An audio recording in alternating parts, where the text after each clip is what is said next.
ಸಾತ್ವಿಕ ಶಕ್ತಿಗಳು ಸಮುದ್ರಗಳು ಮೇರುಗಳು ನಿಲಪಕ್ಷವಾಗಿವೆ ಮಾತ್ರವಲ್ಲ, ಸುಮನರು ನಿಲಪಕ್ಷವಾದರೆ ಆದಿತ್ಯರು ನಿಲಪಕ್ಷವಾಗಿ ನಿಂತಿದ್ದಾರೆ.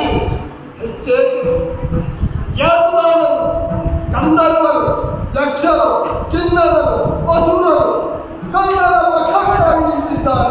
ಕೆಲವರಲ್ಲಿರಬೇಕಾದ ಸಮಯ ನಾನು ಆಯ್ಕೆ ಮಾಡಿಕೊಂಡದ್ದನ್ನು ಇನ್ನು ಕೆಲವರು ಯಾವುದೇ ಪಕ್ಷ ಬೇಡ ನೋಡೋಣ ಎಂಬಂತಹ ನಿಲುಮೆಯನ್ನು ನಿಂತಿದ್ದಾರಂತೆ. ಇದಕ್ಕೆ ಕಾರಣ ಏನು? ಈಗಾಗಲೇ ವಿಶ್ಲೇಷಕರು ಹೇಳುತ್ತಿದ್ದಾರೆ, ಮೊದಲು ನಡೆದ 12 ಮಹಾಯುದ್ಧವನ್ನು ಸರಿಗಟ್ಟುವಂತಹ ಮೀರಿಸುವಂತಹ ಸಂಗ್ರಾಮ ಇದು. 12 ಸಂಗ್ರಾಮ ಯಾವುದು? ತಾರಕಾಸುರ ಶೂರಪುತ್ರರನ್ನು ಕೊಲ್ಲುವುದಕ್ಕೆ ಶಂಕರದೇವ ಹೋಗಿರುವಂತಹ ಸಂಗ್ರಾಮ, ತ್ರಿಪುರದ ಮೊದಲ ಕಾಲದಲ್ಲಿ ಹಲಕೊಟ್ಟಂತಹ ಯುದ್ಧ, ಹಾಗೆ ಅಂಧಕಾಸುರನನ್ನು ವೃತ್ರನನ್ನು ಕೊಲ್ಲುವಾಗ ದೇವರ ವಜ್ರಾಯುಧವನ್ನು ಹಿಡಿದು ಮಾಡಿದಂತಹ ಪ್ರಧಾನ ಸಂಗ್ರಾಮ, ಅದಕ್ಕೆ ಸರಿಗಟ್ಟುವಂತಹ ಸಂಗ್ರಾಮ ಎಂದು ಸುಮಾರು ನೋಡ್ತಾ ಇದ್ದಾರಂತೆ. ಕುರುಕ್ಷೇತ್ರ ಯುದ್ಧದಲ್ಲಿ ಪ್ರತಿಯೊಂದನ್ನು ಅವರು ಗಮನಿಸ್ತಿರಬೇಕು. ಇಲ್ಲ, ಇವತ್ತಿನ ರೀತಿಯಲ್ಲಿ ವಿವಾದವಾದಂತಹ ವಿಷಯ ಇನ್ನು ತಿಳಿಯುವುದಿಲ್ಲ. ಇದಕ್ಕೆ ಕಾರಣ ಏನು? 10 ದಿನಗಳ ಭೀಷ್ಮರ ಯುದ್ಧ ನಡೆದರೂ ಬಹಿರಂಗವಾಗಿ ವಿರೋಧ ಅಂತರಂಗದಲ್ಲಿ ಇದ್ದಿತ್ತು. ತನ್ನ ವಂಶವೃಕ್ಷವನ್ನು ಬೆಳೆಸಬೇಕು, ನನ್ನ ವಂಶದ ಕುಡಿಗಳು ಎನ್ನುವಂತಹ ಅತುಲ್ಯವಾದಂತಹ ವಾತ್ಸಲ್ಯ ಎನ್ನುವುದರ ಅಂತರಂಗದಲ್ಲಿ ಇಷ್ಟಕ್ಕೂ ಮುತ್ತಯ್ಯವು. ಏಳನ್ನು ಸಂಗ್ರಾಮಗಳಲ್ಲಿ ಸೇನಾಪತಿಯಾಗಿ 5 ದಿನ ಹೋರಾಡಿದರು.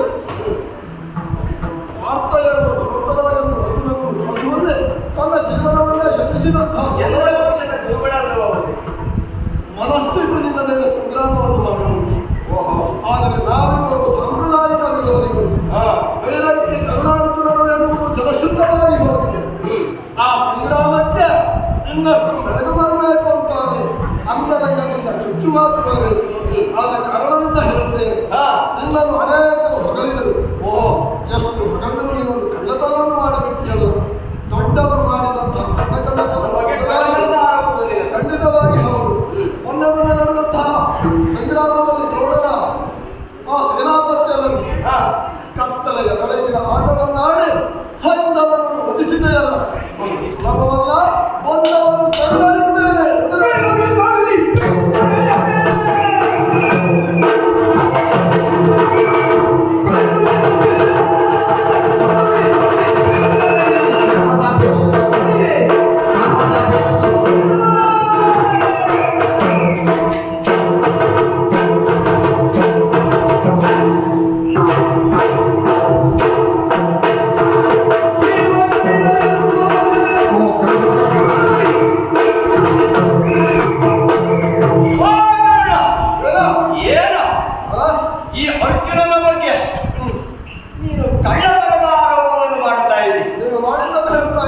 ಮೊಕದಲ್ಲಿ ಕಪ್ಪು ಚುಕ್ಕೆ ಉಳ್ಳಂತಹ ನೀನು ಬೇರೆ ಮೊಕದಲ್ಲಿರುವವರ ಸಣ್ಣ ಕಲೆಯ ಬಗ್ಗೆ ಮಾತಾಡ್ತಿ. ಏನು ಹೇಳಿದೆ? ಇವತ್ತಿನ ಯುದ್ಧ ಅನ್ನುವಂತಹದ್ದು ಈ ರೂಢಿಯಲ್ಲಿಯೇ ಇಬ್ಬಾಗವಾಗಿ ನೋಡ್ತಾ ಇದ್ದಾರೆ. ಯುದ್ಧ ಗೆಲ್ಲುವುದಕ್ಕೆ ಸೈನ್ಯದ ಬಲ ಎಷ್ಟು ಬೇಕು, ಇಷ್ಟು ಸೈನ್ಯ ಉಂಟು ಅಂತ ಯುದ್ಧ ಗೆಲ್ಲುವುದಕ್ಕೆ ಆಗುವುದಿಲ್ಲ ಅನ್ನುವುದರ ಅನುಭವ ಈ 17 ದಿವಸದಲ್ಲಿ ನಿಮ್ಗೆ ಆಗಿರಬೇಕು. ಹಾಗೂ ನಮಗೂ ಇದ್ದಾರೆ ಅಂತ ಜನ ಹೇಳಿಕೊಳ್ಳಿಕ್ಕೆ ಬೇಕಾಗ್ತದೆ. ಅವರೆಲ್ಲ ಆಟ ಕೂಡಲೇ ಕಲಿಲ್ಲ. ಏನು ಹೇಳಿದೆ? ಸೈಂಧವನ ಪ್ರಕರಣ. ಸೈಂಧವಾಗಿ ಒಂದೋ ಸತ್ತು ಹೋದವ. ಯಾಕೆ ಹೇಳೋದು? ನಮ್ಮ ಇವರ ಪತ್ನಿಯನ್ನ ಅದು ಮಾರುವೇಷದಿಂದ ಮೋಸದಿಂದ ಹೊತ್ತೊಯ್ತಾ ಇದ್ದ. ಅಂದೇ ಸತ್ತು ಹೋಗುತ್ತಿದ್ದ ಅವನು ನಮ್ಮ ಔದಾರ್ಯದಿಂದ. ಎಷ್ಟಾದರೂ ಅವ ಒಬ್ಬ ಭಾವ ಮನೆಯಲ್ಲಿ ಬಿದ್ದುಕೊಂಡು ಇರಲಿ ಅಂತ ನಮ್ಮ ಔದಾರ್ಯದ ಭಿಕ್ಷೆಯಿಂದ ಆ ಸೈನ್ಯವನ್ನೇ ಬಿಟ್ಟಾಗಿತ್ತು. ಆಮೇಲೆ ಪಾಂಡವರ ವಿರೋಧವನ್ನು ಬಿಡಲಿಲ್ಲ. ಆ ಸಮಯದಲ್ಲಿ ಏನಾಯಿತು? ಆ ಸಮಯದಲ್ಲಿ ನನ್ನ ಮಗನಾದಂತಹ ಅಭಿಮನ್ಯು ಸತ್ತ ವೇಳೆಯಲ್ಲಿ ಈ ಸೈನ್ಯವನ ಕುಹಕತನ ನನಗೆ ಅರ್ಥ ಆದದ್ರಿಂದ ಇಂದು ಸಾಯಂಕಾಲದೊಳಗೆ ಅವರನ್ನು ಕೊಂದು ಪಡೆಯುತ್ತೇನೆ ಎಂದು ಪ್ರತಿಜ್ಞಾಬದ್ಧನಾದನು. ಸಾಯಂಕಾಲ ಆಗುವುದನ್ನು ಯೋಚಿಸಿದರು. ಕೃಷ್ಣ ಚಕ್ರಧಾರಿಯಾಗಿ ಸೂರ್ಯನಾರಾಯಣ ಕಟ್ಟಲಾಗಿ ನಿಂತ ಕತ್ತಲಾಯಿತವನ್ನು ಭ್ರಮಿಸಿ ನೀವು ಅಡಗಿಸಿಟ್ಟಿದ್ದೀರಲ್ಲ ಸೈನ್ಯವನ್ನ ಈಗ ಎಲ್ಲ ಸಾಯ್ತಾರೆ ಅಂತ ನೋಡ್ಲಿಕ್ಕೆ ಬಂದ ಅಗ್ನಿಕುಂಡ ಉರಿತಾ ಇತ್ತು. ಆಗ ಗೊತ್ತಾಯಿತು ಇವ ಅರ್ಜುನ ಸಾಯುವುದಕ್ಕೆ ನೋಡ್ಲಿಕ್ಕೆ ಬಂದ. ಆಗ ದೇವನಾದಂತಹ ಕೃಷ್ಣ ಹೇಳಿದ ಹಾಗೆ ನನ್ನ ಪ್ರತಿಜ್ಞೆಯಂತೆ ಆ ಸೈನ್ಯವನ್ನ ಕೊಂದು ಮುಗಿಸಿದ್ದೇನೆ. ಈಗ ಕಳ್ಳತನ ನನ್ನ ಮೇಲೆ ನಾನು ಪೂರ್ಣ ಆಯಿತು.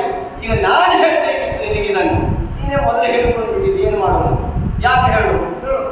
ನೀವೆಲ್ಲ ಶುದ್ಧ ಕಾಡು ಕೌರವರ ಪಾಳೆಯದಲ್ಲಿರುವವರು ಈ ಒಳ್ಳೆಯವರೆಲ್ಲ ಕೊಂದು ಹೋಗಿದ್ದಾರೆ.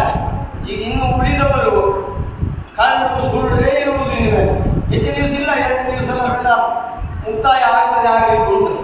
ಅದು ಅಲ್ಲ ಅಂತಾರೆ ಅಭಿಮನ್ಯು ಕಾಳಗದಲ್ಲಿ ಸಮರ್ಥನಾದಂತಹ ಅಭಿಮನ್ಯು ಈ ದಿವಸಕ್ಕೆ ಹೋರಾಡಿ ಹಿಂದೆ ಸರಿದವರು ಶರೀರದ ಸಾಲಿನಲ್ಲಿ ಇದ್ದಂತ ನೀನು ಹಿಮ್ಮೆಟ್ಟಿದಂತಹ ಹೇಳಿ ಕರ್ಣ ಏನು ಮಾಡಿದ್ಯಾ? ಬೆಂಗಡೆಯಲ್ಲಿ ನಿಂತು ಅಭಿಮನ್ಯುವನ್ನ ಇರಿಸಿದಂತಾಗಿದೆ.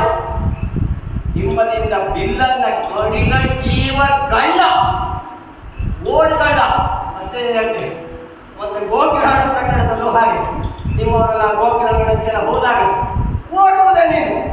ಆಗತ್ತ ಕೌರವನಿಗೆ ಸುಳ್ಳು ಭರವಸೆಯನ್ನು ಕೊಡುವುದು, ಅವನನ್ನ ಏರಿಸುವುದು, ಅಷ್ಟು ಮಾಡವನನ್ನು ಹಾಳ ತೆಗೆದು ಬಿಟ್ಟರೆ ನೀನು ಮಾಡುವಂತ ಏನು ಇಲ್ಲ, ದೊಡ್ಡ ದೊಡ್ಡದೊಂದು ಇಲ್ಲ.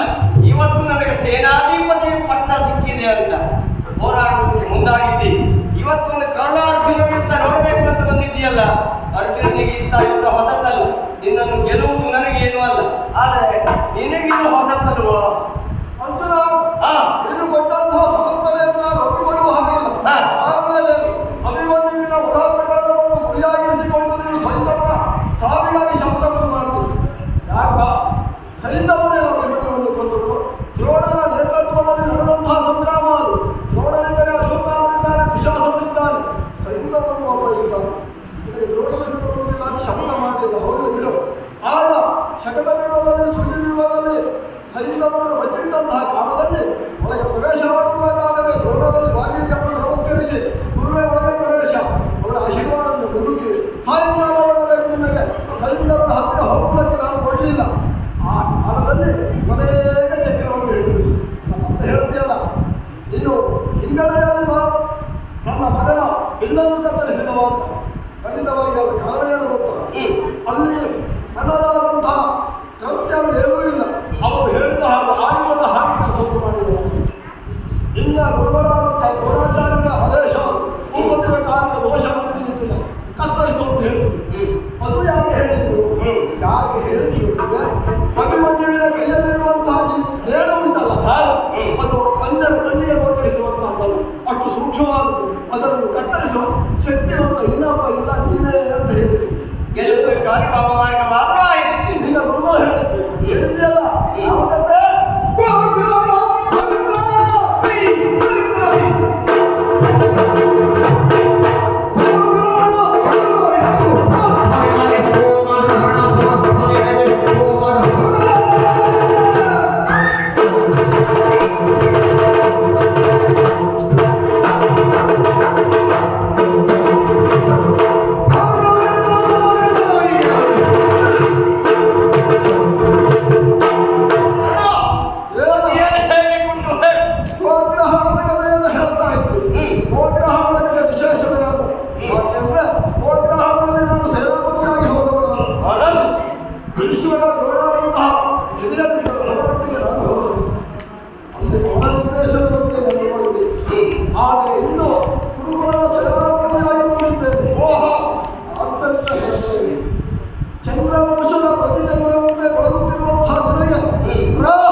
ಅಂತ ಹೇಳ್ತಾ ಇದ್ದೀಯಲ್ಲ, ಅಂದು ಚಿತ್ರಸೇನ ಗಂಧರ್ವ ಘೋಷಯಾತ್ರೆ ಅಂತ ಸಂದರ್ಭದಲ್ಲಿ ನಿಮ್ಮ ಒಡೆಯನಾದನ್ನ ಕಟ್ಟಿ ಬಿಗಿದು ಹಾಕಲಿಕ್ಕೆ ಹೋದಾಗಿದ್ದಾಗ ಒಂದು ನೇಣ ಬಿಡಿಸ್ಲಿಕ್ಕಾಗಲಿಲ್ಲ. ಆಗಲೂ ನೀವು ಈ ಪಲಾಯನವಾದ ಬಿಟ್ಟವರಲ್ಲ, ಮಾರ್ಗವೆಲ್ಲ ಬರಲಿ, ಅವ ಬರಲಿ, ಇವ ಬರಲಿ ಅಂತ ಹೇಳ್ತಾ ಇದ್ದಿ. ನಾನು ಅದನ್ನು ಹೇಳುವುದಿಲ್ಲ. ನಿನ್ನಲ್ಲಿ ಸಾಮರ್ಥ್ಯ ಉಂಟು ಅಂತಾದ್ರೆ ಈ ಅರ್ಜುನನಲ್ಲಿ ಹೋರಾಟವನ್ನು ಮಾಡಿ ನೋಡ್ಬೇಕು.